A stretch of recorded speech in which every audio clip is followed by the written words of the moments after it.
In many of our previous lessons, we used some input to tell some output what to do. This method of polling for input is valid and works for systems that are small and not time sensitive.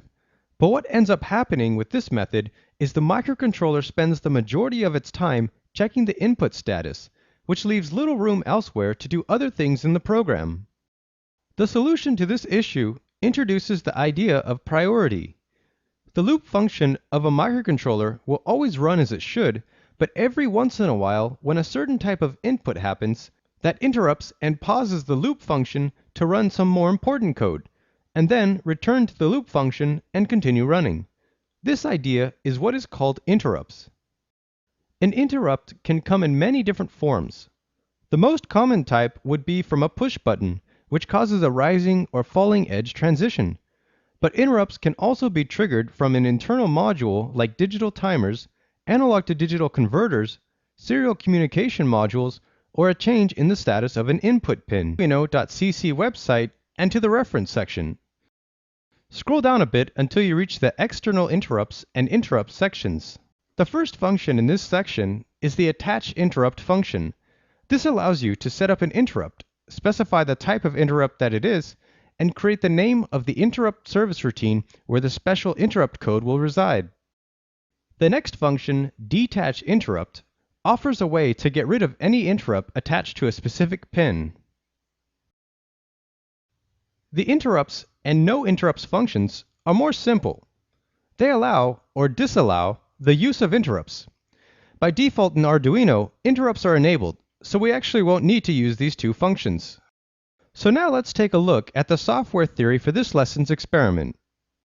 We start out with the setup and loop function as always, but we'll add a third function called blink. This will be our interrupt service routine. At the top, we'll add an integer that will hold the delay value. Notice that it says volatile integer. This means that both the loop function and the interrupt service routine can change its value. Inside of the setup function, we will set up digital pin 13 as an output, since this is where our LED is connected. And we will attach interrupt 0 to the blink function, and it will be triggered by a rising edge. This means when the voltage at interrupt 0 goes from 0 volts to 5 volts, an interrupt will be triggered.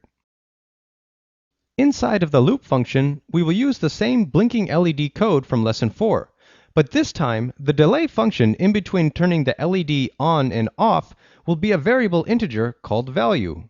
And if you remember up top, value was initialized to 1000, so at first this program should blink the LED with a 1-second delay.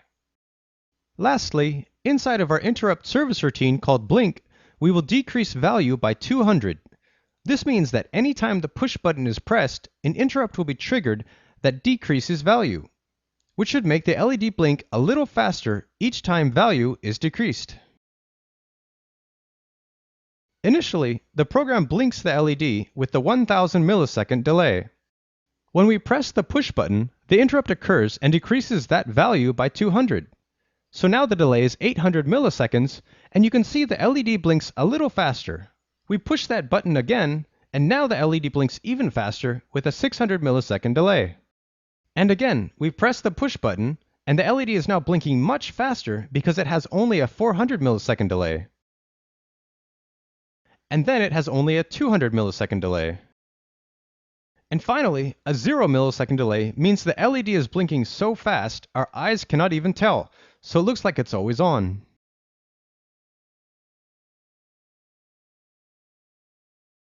If you think about any typical machine with input and output, say a Coke machine or a cell phone, should the processors inside of these machines really be constantly polling the status of the input buttons?